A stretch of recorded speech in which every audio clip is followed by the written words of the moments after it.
Welcome back! Time for more Tales from the Swamp.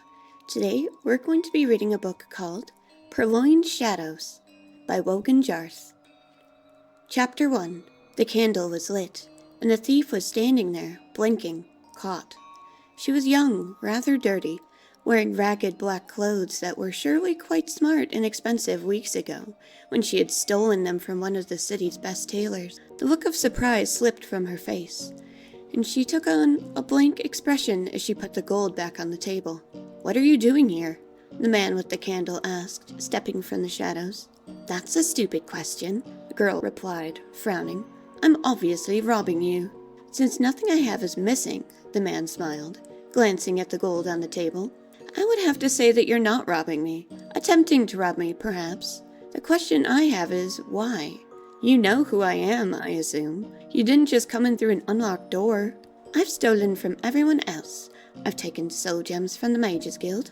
I've robbed the treasury of the most secure fortress. I cheated the Archbishop of Julianos. I even pickpocketed the Emperor Pelagius at his coronation. I thought it was your turn." "I'm flattered," the man nodded. "Now that your ambition has been thwarted, what will you do? Flee? Perhaps retire?" "Teach me," the girl replied, a little grin finding its way unconsciously on her face. "I picked all your locks. I slipped past all your wards. You designed them, you know how difficult that was for someone without training. I didn't come here for 6 gold pieces. I came here to prove myself. Make me your student." The master of stealth looked at the little girl burglar. "Your skill is not in need of training. Your planning is adequate, but I can help you with that. What is without hope is your ambition. You are past stealing for your livelihood. Now you steal for the pleasure of it, for the challenge. That's a personality trait which is incurable and will lead you to an early grave." "Haven't you ever wanted to steal that which can't be stolen?" the girl asked. "Something that would make your name known forever?" The master did not answer. He only frowned. "Clearly I was fooled by your reputation," she shrugged and opened a window. "Thought you might want a willing accomplice on some great act of thievery which would go down in history. Like you said, my skill at planning is only adequate. I didn't have in mind an escape route. This will have to do." The burglar slipped down the sheer wall, dashed across the shadowy courtyard, and within a few moments was back at her room in the run-down tavern. The master was waiting for her there in the dark. "I didn't see you go past me," she gasped. "You turned on the street when you heard the owl call," he replied. "The most important tool in the thieves' repertoire is distraction, either planned or improvised. I suppose your lessons have begun." "And what is the final test?" the girl smiled. When he told her, she could only stare. She had, it seemed, not misunderstood his reputation for daring. Not at all. Chapter 2. For the week leading up to the 8th of Hearthfire, the skies above Rindale were dark and alive as clouds of crows blotted out the sun. Their guttural squawks and groans deafened all. The peasants wisely bolted their doors and windows, praying to survive that most unholy of days.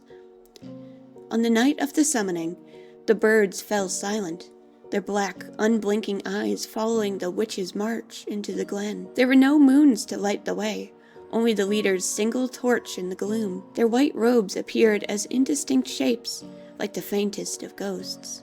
A single tall tree stood in the middle of the clearing, every branch thick with crows, watching the procession without moving. The lead witch placed the torch at the base of the tree, and her 17 followers formed a circle and began their slow, strange, wailing chant. As they sang, the glow of the torch began to change. It did not diminish at all, but its color became more and more gray, so it seemed a pulsating wave of ash had fallen on the witches. Then it grew darker still, so that for a moment, though the fire yet burned, it was darkest night in the forest.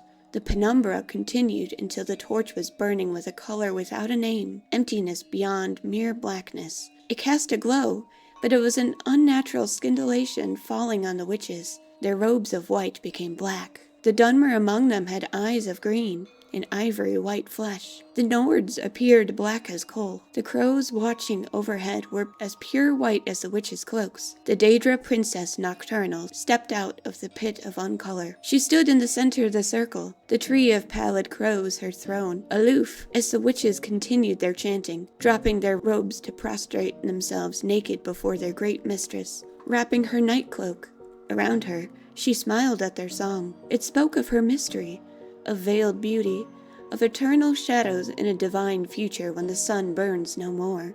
Nocturnal let her cloak slide from her shoulders and was naked. Her witches did not raise their heads from the ground, but continued their hymn of darkness. "Now," said the girl to herself. She had been up in the tree all day, dressed in a ridiculous suit of mock crows. It was uncomfortable, but when the witches had arrived, she forgot all her aches and concentrated on being perfectly still, like the other crows in the tree. It had taken considerable planning and study between her and the Master of Stealth to find the glen, and to learn what to expect in the summoning of Nocturnal. Gently, silently, the burglar eased herself down the branches of the tree, coming closer and closer to the Daedra princess. She let herself break her concentration for just a moment, and wondered where the master was. He had been confident in the plan. He said that when Nocturnal dropped her cloak, there would be a distraction, and it could be quickly taken in that instant, provided the girl was in position at the precise right moment. The girl climbed along the lowest of the branches, carefully pushing aside the crows that were,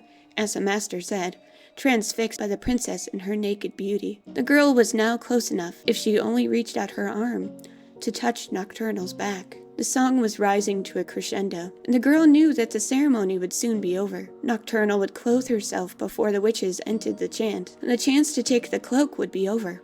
The girl gripped the tree branch tightly as her mind raced. Could it be that the master was not here at all? Was this conceivably the entire test? Was it only to show that it could be done, not to do it? The girl was furious. She had done everything perfectly, but the so-called Master of Stealth had proven himself a coward. Perhaps he had taught her a little in the months that it took to plan this, but what was it worth? Only one thing made her smile. On that night when she had stolen into his stronghold, she had kept one single gold piece, and he had never suspected it. It was symbolic as stealing the cloak of Nocturnal in its way, proving that the master thief could be robbed.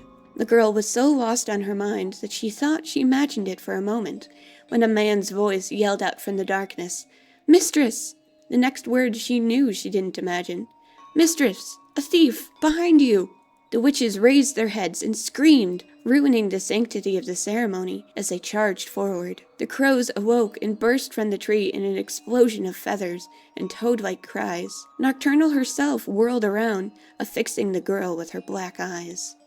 "Who art thee who dares profane?" the princess hissed, as the pitch shadows flew from her body, enveloping the girl in her lethal chill. In the last instant before she was swallowed alive by darkness, the girl looked to the ground and saw that the cloak was gone, and she answered as she understood, "Oh, who am I? I'm the distraction." "Oh, such a good story. What did you think, Fiona? Wasn't that a good story?" The girl thought that she was merely taking part in the stealing of the cloak, but she was the distraction all along. Oh, did she survive that encounter with Nocturnal? Probably not. But who knows? Oh, what a mysterious tale. I hope you enjoyed that. Thank you so much for joining me. Have a very comfy night. Bye!